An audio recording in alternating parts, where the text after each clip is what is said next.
Hello friend. तो कैसे हैं आप लोग। आशा करता हूँ आप सभी अच्छे होंगे और आपकी स्टडी काफ़ी अच्छी चल रही होगी। तो देखो, हमने एक नई सीरीज यहाँ पे शुरू करी थी उत्तराखंड सामान्य ज्ञान की, जिसमें हम उत्तराखंड सामान्य ज्ञान को टॉपिक वाइज डिस्कस करते हैं। तो पार्ट 1 इस सीरीज़ के यहाँ पे अपलोड हो चुका है। तो जिन लोगों ने पार्ट 1 नहीं देखा है तो आप लोग प्लेलिस्ट में जाके देख सकते हैं। तो आज की वीडियो में उत्तराखंड के हिस्ट्री के एक महत्वपूर्ण टॉपिक की बात करेंगे, उत्तराखंड का प्राचीन इतिहास। तो उत्तराखंड की हिस्ट्री को 3 पार्टों में बांटा जाता है, प्राचीन इतिहास, मध्यकालीन इतिहास और आपका आधुनिक इतिहास। तो आज की वीडियो में बात करेंगे उत्तराखंड के प्राचीन इतिहास के बारे में। तो काफ़ी इंटरेस्टिंग क्लास होने वाली है, तो आप लोग क्लास को शुरू से अंत तक ज़रूर देखें, आपको आने वाले एग्जाम में काफ़ी हेल्प मिलेगी। तो क्लास को शुरू करते हैं बिना किसी देरी के। तो उत्तराखंड का प्राचीन इतिहास। प्राचीन इतिहास को 3 भागों में विभाजित किया गया है, ये आपको ध्यान रखना है। पूछा जाए कि प्राचीन इतिहास को कितने भागों में विभाजित किया गया है, तो 3 भागों में विभाजित किया गया है। कौन कौन से 3 भाग है, इन्हें यहाँ पे देख लेते हैं। प्राचीन इतिहास का विभाजन किया गया है। तो प्राचीन इतिहास का विभाजन 3 भागों में किया गया है, प्राग ऐतिहासिक काल, आद्य ऐतिहासिक काल और आपका पौराणिक काल। तो सबसे पहले बात करेंगे प्राग ऐतिहासिक काल की, उसके बाद बात करेंगे आद्य ऐतिहासिक काल की और उसके बाद बात करेंगे पौराणिक काल की। तो सबसे पहले बात करते हैं प्राग ऐतिहासिक काल। तो प्राग ऐतिहासिक काल किस काल को कहा जाता है, इसको यहाँ पे पहले समझते हैं। प्राग ऐतिहासिक काल का तात्पर्य उस समय से है जब मानव सभ्यता ने लेखन का आविष्कार नहीं किया था और इसलिए उस समय के बारे में हमें कोई लिखित दस्तावेज या रिकॉर्ड नहीं मिलते हैं। तो देखो, प्राग ऐतिहासिक काल में यहाँ पे क्या है, लेखन कला की यहाँ पे विकास नहीं हुआ था और इसलिए हमें क्या है, यहाँ पे लेखन के क्या है, कोई लिखित साक्ष्य इस काल का नहीं मिलता है। तो जो प्राग ऐतिहासिक काल के मानव थे, किसमें, गुफाओं में निवास करते थे और ये उस समय क्या करते, गुफाओं में चित्रकारी करते थे। तो इसी से हमें प्राग ऐतिहासिक काल के बारे में क्या जानकारी मिलती है। तो हमें कोई लिखित यानी दस्तावेज या रिकॉर्ड नहीं मिलते हैं। इस काल की जानकारी मुख्य रूप से पुरातात्विक यानी पुरातात्विक जो खनन हुए हैं उसी से यानी कि इनकी जानकारी में मिलते हैं। भूवैज्ञानिक साक्ष्यों से मिलती है, जैसे कि पत्थरों के औजार, गुफाओं की चित्रकारी, हड्डियों के अवशेष और अन्य भौतिक अवशेष। तो जो पत्थरों के अवशेष मिले हैं, गुफाओं की चित्रकारी और हड्डियों के अवशेष और अन्य भौतिक अवशेष से ही क्या हमें प्रागैतिहासिक काल के बारे के में जानकारी मिलती है। तो प्राग ऐतिहासिक काल को कई उपकालों में बांटा जा सकता है, जैसे पाषाण युग, क्योंकि इस समय में पाषाण युग यानी पत्थरों के औजार प्राप्त हुए थे, कांस्य युग और लौह युग भी से कहा जाता है। तो आई होप आपको प्राग ऐतिहासिक काल अच्छे से समझ आ गया होगा कि प्राग ऐतिहासिक काल की जानकारी में किससे प्राप्त थी। तो प्राग ऐतिहासिक काल में लेखन का विकास नहीं हुआ था, इसलिए इसका कोई भी लिखित साक्ष्य नहीं मिलता। तो जिस काल का कोई भी लिखित साक्ष्य नहीं मिलता है उस काल को कहते हैं प्राग ऐतिहासिक काल। और प्राग ऐतिहासिक काल की जो जानकारी में प्राप्त होती है ये होते हैं गुफाओं से। ठीक है, ये आपको ध्यान रखना है। आगे यहाँ पे देख लेते हैं जो प्राग ऐतिहासिक काल से प्रश्न पूछे जाते हैं। तो प्राग ऐतिहासिक काल की जो हमें सर्वप्रथम उल्लेख मिलता है, 1968 में अल्मोड़ा की लाखों उडियार गुफा से किसके चित्र प्राप्त हुए। तो वर्ष 1968 में अल्मोड़ा की लाखों गुफा की जो खोज होती है, जिसे लाखों उडियार भी कहा जाता है, तो इस गुफा की जो खोज करी थी, ये करी थी एमपी जोशी ने 1968 में। क्वेश्चन पूछा जाता है कि लाखों उडियार गुफा की खोज किसने करी थी, ये करी थी एमपी जोशी ने 1968 में। और इस गुफा से किसके चित्र प्राप्त हुए, तो यहाँ से मानव तथा पशुओं के चित्र यहाँ से प्राप्त होते हैं। और यह गुफा किस नदी के तट पर है, तो यह सुयाल नदी के तट पर है, अल्मोड़ा में। ये भी आपको ध्यान रखना है। डायरेक्ट क्वेश्चन पूछा जाए कि लाखों गुफा या लाखों उडियार गुफा किस जनपद में, तो आपके अल्मोड़ा जनपद में। और इस गुफा की खोज करी थी एमपी जोशी ने 1968 में और यह गुफा सुयाल नदी के तट पर है। ये सभी बात आपको ध्यान रखनी है। लाखों उडियार गुफा से प्राप्त मानव चित्रों को दर्शाया गया है। तो लाखों गुफा से जो में शैल चित्र यहाँ से प्राप्त होते हैं, यहाँ पे मानव को नृत्य करते यहाँ पे दिखाया गया है, ये आपको ध्यान रखना है। मानव के शिकार करते हुए शैल चित्र कहाँ से प्राप्त किए गए, तो मानव के शिकार करते हुए शैल चित्र में प्राप्त होते हैं लोयथाप अल्मोड़ा। लोयथाप आपके अल्मोड़ा में है और यहाँ से जो शैल चित्र प्राप्त हुए हैं, यहाँ पे मानव को शिकार करते हुए दिखाए गए हैं। डायरेक्ट क्वेश्चन पूछा जाए कि लोयथाप किस जनपद में, तो लोयथाप आपके अल्मोड़ा में है और यहाँ पे मनुष्य को शिकार करते हुए दिखाया गया है, ये आपको ध्यान रखना है। अल्मोड़ा के कफ्फर कोट से प्राप्त नित्यरत्न मानव आकृतियाँ में किस रंग का प्रयोग किया गया है, तो अल्मोड़ा के कफ्फर कोट से प्राप्त नृत्य रत्न मानव आकृतियों में किस रंग का प्रयोग किया गया है, तो यहाँ पे कथाई रंग का प्रयोग किया गया है, ये आपको ध्यान रखना है। आगे यहाँ पे देखते हैं। उत्तराखंड के किस स्थान से योग तथा नृत्य करती मानव आकृतियाँ प्राप्त हुई? तो उत्तराखंड के किस स्थान से योग तथा नृत्य करती मानव आकृतियाँ प्राप्त हुई? तो योग तथा नृत्य करती हुई जो मानव आकृतियाँ प्राप्त हुई थी ये हुई थी फल सीमा अल्मोड़ा। तो फल सीमा में आपको अल्मोड़ा में यहाँ से जो हमें शैलचित्र प्राप्त हुए थे, यहाँ पे मनुष्य को योग तथा नृत्य करते यहाँ पे दिखाया गया था, ये आपको ध्यान रखना है। उत्तराखंड के पाषाणकालीन सौगार कहाँ से प्राप्त हुए? तो उत्तराखंड के पाषाणकालीन जो सौगार प्राप्त हुए ये हुए रामगंगा घाटी से, ये आपको ध्यान रखना है। पिथौरागढ़ के बनकोट से प्राप्त 8 मानव आकृतियाँ किस धातु से निर्मित हैं? तो पिथौरागढ़ के बनकोट क्षेत्र से आठ मानव ताम्र आकृतियाँ से प्राप्त हुई थी, और ये आपकी ताम्र यानी यहाँ पे ये बताते कि किस धातु की बनी थी, तो आपकी ताम्र की बनी थी। तो क्वेश्चन कैसा पूछा जाता है कि किस स्थान से 8 ताम्र मानव आकृतियाँ प्राप्त हुई थी? तो 8 जो ताम्र मानव आकृतियाँ प्राप्त हुई थी ये हुई थी बनकोट। तो बनकोट आपके कहाँ है? तो आपको ध्यान रखना है बनकोट पिथौरागढ़ क्षेत्र, पिथौरागढ़ जनपद में, और यहाँ से 8 ताम्र मानव आकृतियाँ से प्राप्त हुई थी। आगे यहाँ पे देखते हैं, मानव भेड़ बारहसिंगा व लोमड़ी के रंगीन चित्र किस स्थान से प्राप्त हुए? तो मानव भेड़ बारहसिंगा और लोमड़ी ये जो सभी रंगीन चित्र प्राप्त हुए थे ये हुए थे ग्वारखा गुफा। ग्वारखा गुफा कहाँ है? तो ग्वारखा गुफा आपके डुगरी गांव चमोली जनपद में, और इस गुफा को ढूंढने का जो श्रेय जाता है ये जाता है राकेश भट्ट को, ये भी आपको ध्यान रखना है। आगे यहाँ पे देखते हैं, चमोली जिले के किमनी गांव गुफा से प्राप्त चित्रित हथियार तथा पशुओं के शैल चित्र में किस रंग का प्रयोग किया गया है? तो किमनी गांव में आपके चमोली जनपद में, और यहाँ से जो शैल चित्र यहाँ से प्राप्त हुए थे इनमें सफ़ेद रंग का प्रयोग किया गया था, ये आपको ध्यान रखना है। नीले रंग के शैल चित्र कहाँ से प्राप्त हुए हैं? तो नीले रंग के जो शैल चित्र वाले जो में प्राप्त हुए ये आपके हुडली, हुडली कहाँ है? हुडली आपके उत्तरकाशी में, और यहाँ से नीले रंग के शैल चित्र प्राप्त हुए थे। और हुडली आपकी किस नदी घाटी में? तो आपके यमुना नदी घाटी में, यह भी आपको ध्यान रखना है, एग्जाम में प्रश्न पूछा जा चुका है। नेक्स्ट यहाँ पे देखते हैं, गढ़वाली क्षेत्रों से प्राप्त प्राग ऐतिहासिक साक्ष्य हैं। तो गढ़वाली क्षेत्रों से जो प्राप्त प्राग ऐतिहासिक साक्ष्य हैं ये आपके चित्रित धूसर मृद भांड है, ये आपको ध्यान रखना है। अब बात करेंगे आद्य ऐतिहासिक काल की। अभी हमने बात करी थी आपके प्राग ऐतिहासिक काल की। तो प्राग ऐतिहासिक काल मैंने आपको बता देगा प्राग ऐतिहासिक काल क्या था, जिसमें क्या है कोई भी लिखित साक्ष्य नहीं मिला है। तो अब बात करेंगे आद्य ऐतिहासिक काल। तो आद्य ऐतिहासिक काल के बारे में यहाँ पे पहले समझ लेते हैं। वह काल जिसके अध्ययन के साहित्यिक स्रोत उपलब्ध है किंतु इन्हें पढ़ा नहीं जा सका कहलाता है आद्य ऐतिहासिक काल। तो आद्य ऐतिहासिक काल क्या है? जिसका हमें क्या है साहित्यिक स्रोत मिलता है, नहीं लिखित साक्ष्य इसका मिलता है किंतु अभी तक इन्हें पढ़ा नहीं जा सका, इसलिए इसे क्या कहा जाता है? आद्य ऐतिहासिक काल कहा जाता है, ये आपको ध्यान रखना है। आगे यहाँ पे देखते हैं, अब आद्य ऐतिहासिक काल से जो प्रश्न पूछे जाते हैं उनके यहाँ पे देख लेते हैं। महापाषाणीय संवधान के अवशेष कहाँ से प्राप्त हुए? तो महापाषाणीय संवधान के जो अवशेष प्राप्त हुए थे ये हुए थे मलारी तथा रामगंगा घाटी से, ये आपको ध्यान रखना है। गुफा संवधान का प्राचीन साक्ष्य प्राप्त हुआ है।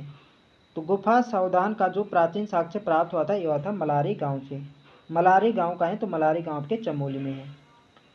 शवों के साथ मृद बाण तथा धातुक अवशेष कहाँ से मिले? तो शवों के साथ मृद बाण तथा धातुक अवशेष ये मिले थे मलारी गांव चमोली। मलारी गांव में क्या था, जो शव थे यहाँ पे दफनाए गए थे इनमें यहाँ पे मृद बाण तथा धातुक अवशेष यहाँ से प्राप्त हुए थे, ये आपको ध्यान रखना है। मलारी से प्राप्त संवधानों की खोज का श्रेय किसे जाता है? तो मलारी से प्राप्त संवधानों की जो खोज का श्रेय जाता है ये जाता है डॉक्टर शिव प्रसाद डबराल को, ये आपको ध्यान रखना है, इंपॉर्टेंट है परीक्षा की दृष्टि से। आद्य ऐतिहासिक स्रोत ताम्र संचय कहाँ से प्राप्त हुआ? तो आद्य ऐतिहासिक स्रोत जो ताम्र संचय ये प्राप्त होता है आपके बहादुराबाद से, ये आपको ध्यान रखना है। बहादुराबाद में पुरातात्विक उत्खनन किस वर्ष किया गया? तो बहादुराबाद में पुरातात्विक उत्खनन किया गया था, ये क्या गया था वर्ष 1953 में, ये आपको ध्यान रखना है। आगे यहाँ पे देखते हैं, तो अभी हमने क्या है प्राग ऐतिहासिक काल की बात कर लिए, आद्य ऐतिहासिक काल की बात कर लिए। अब बात करेंगे यहाँ पे पौराणिक काल। तो पौराणिक काल किसी काल को कहा जाता है, इसके यहाँ पे देख लेते हैं। वह काल जिसमें साहित्यिक स्रोत के रूप में पौराणिक ग्रंथों की रचना की गई है कहलाता है पौराणिक काल। तो पौराणिक काल में ही पौराणिक ग्रंथों की रचना की गई थी, इसलिए इस काल को पौराणिक काल कहा जाता है, ये आपको ध्यान रखना है। अब यहाँ पे बात करेंगे जो पौराणिक काल से यहाँ पे प्रश्न पूछे जाते हैं। तो पौराणिक काल में उत्तराखंड का सर्वप्रथम उल्लेख किया गया। तो पौराणिक काल में जो उत्तराखंड का सर्वप्रथम उल्लेख किया गया ये किया गया ऋग्वेद। ऋग्वेद में ही उत्तराखंड का प्रथम उल्लेख किया गया है। ऋग्वेद में उत्तराखंड के लिए देवभूमि तथा मनुष्य की पूर्ण भूमि कहा गया है, ये आपको ध्यान रखना है। ऋग्वेद में उत्तराखंड का उल्लेख किस नाम से किया गया है? तो ऋग्वेद में उत्तराखंड का उल्लेख देवभूमि तथा मनुष्य की पूर्ण भूमि कहा गया है, ये आपको ध्यान रखना है। आगे यहाँ पे देखते हैं, पौराणिक काल के किन धार्मिक ग्रंथों में उत्तराखंड का उल्लेख किया गया है? तो पौराणिक काल के किन धार्मिक ग्रंथों में उत्तराखंड का उल्लेख किया गया है? तो ये क्या गया, उपनिषद हो गया, ब्राह्मण ग्रंथ हो गया, पुराण हो गया, रामायण एवं महाभारत। तो इन सभी ग्रंथों में उत्तराखंड का उल्लेख किया गया है, ये आपको ध्यान रखना है। 5 हिमालय खंडों नेपाल, मानस खंड, केदार खंड, जलांधर एवं कश्मीर का वर्णन किस पुराण में किया गया है? तो ये किया गया स्कंद पुराण। देखो स्कंद पुराण में 5 हिमालय खंडों का उल्लेख किया गया है, नेपाल खंड, मानस खंड, केदार खंड, जलांधर एवं कश्मीर। तो इन 5 खंडों का वर्णन मिलता है स्कंद पुराण में। जो आपका मानस खंड होगा और केदार खंड, इनका संबंध किससे है? यह उत्तराखंड। उत्तराखंड का जो गढ़वाल क्षेत्र है, गढ़वाल क्षेत्र के लिए केदार खंड शब्द का प्रयोग किया गया है, और मानस खंड का प्रयोग जो है कुमाऊं, कुमाऊं के लिए मानस खंड शब्द का प्रयोग किया गया है स्कंद पुराण में, ये आपको ध्यान रखना है। आगे यहाँ पे देखते हैं, मानस खंड और केदार खंड का संबंध किस राज्य से? तो यह उत्तराखंड से, ये मैंने आपको अभी यहाँ पे बताया। पौराणिक काल में किस क्षेत्र को केदार खंड कहा जाता है? तो पौराणिक काल में ये कहा गया केदार खंड का है गढ़वाल क्षेत्र। किसमें कहा गया? स्कंद पुराण। स्कंद पुराण के केदार खंड में गढ़वाल क्षेत्र के लिए केदार खंड शब्द का प्रयोग किया गया है, ये आपको ध्यान रखना है। माया क्षेत्र हरिद्वार से हिमालय तक का विस्तृत कहलाता है। तो माया क्षेत्र हरिद्वार से हिमालय तक का विस्तृत क्षेत्र केदार खंड कहलाता है, ये आपको ध्यान रखना है। पौराणिक काल का कुमाऊं क्षेत्र क्या कहलाता है? तो पौराणिक काल का कुमाऊं क्षेत्र कहा जाता है मानस खंड, ये आपको ध्यान रखना है। नंदा देवी पर्वत से कालगिरी तक का क्षेत्र विस्तृत है। तो नंदा देवी पर्वत से कालगिरी तक का क्षेत्र आपका मानस खंड कहलाता है, यानी कुमाऊं क्षेत्र कहलाता है। आगे यहाँ पे देखेंगे, पुराणों में उत्तरकाशी जिले के लिए किस शब्द का प्रयोग किया गया है? तो पुराणों में उत्तरकाशी जिले के लिए बाड़ाहाट शब्द का प्रयोग किया गया है, ये आपको ध्यान रखना है। आगे यहाँ पे देखते हैं, बौद्ध साहित्य के पाली भाषा के ग्रंथों में उत्तराखंड के लिए किस शब्द का प्रयोग किया गया है? तो बौद्ध साहित्य के पाली भाषा वाले ग्रंथों में उत्तराखंड के लिए हिमवंत शब्द का प्रयोग किया गया है, ये आपको ध्यान रखना है, इम्पोर्टेंट है परीक्षा की दृष्टि से। अब यहाँ पे बात करेंगे प्राचीन उत्तराखंड। तो प्राचीन उत्तराखंड से जो प्रश्न पूछे जाते हैं उनके यहाँ पे देख लेते हैं। तो प्राचीन उत्तराखंड को कितने भागों में विभक्त किया गया है? तो प्राचीन उत्तराखंड को 2 भागों में विभक्त किया गया है। एक आपका कौन सा? गढ़वाल क्षेत्र होगा, आपका कुमाऊं क्षेत्र। तो प्राचीन उत्तराखंड के जो भाग हैं ये आपका गढ़वाल क्षेत्र हो गया, आपका कुमाऊं क्षेत्र हो गया। तो गढ़वाल क्षेत्र और कुमाऊं क्षेत्र को भी यहाँ पे देख लेते हैं। पहले यहाँ पे बात करेंगे गढ़वाल क्षेत्र की। तो गढ़वाल क्षेत्र का प्रवेश द्वार किसे कहा जाता है? तो गढ़वाल क्षेत्र का प्रवेश द्वार कहा जाता है कोटद्वार को, ये आपको ध्यान रखना है। बद्रिका आश्रम, तपोभूमि, स्वर्ग भूमि एवं केदार खंड आदि नामों से किस क्षेत्र को जाना जाता है? तो बद्रिका आश्रम हो गया, तपोभूमि हो गया, स्वर्ग भूमि, केदार खंड, इन आदि नामों से जाना जाता है गढ़वाल क्षेत्र को, ये आपको ध्यान रखना है।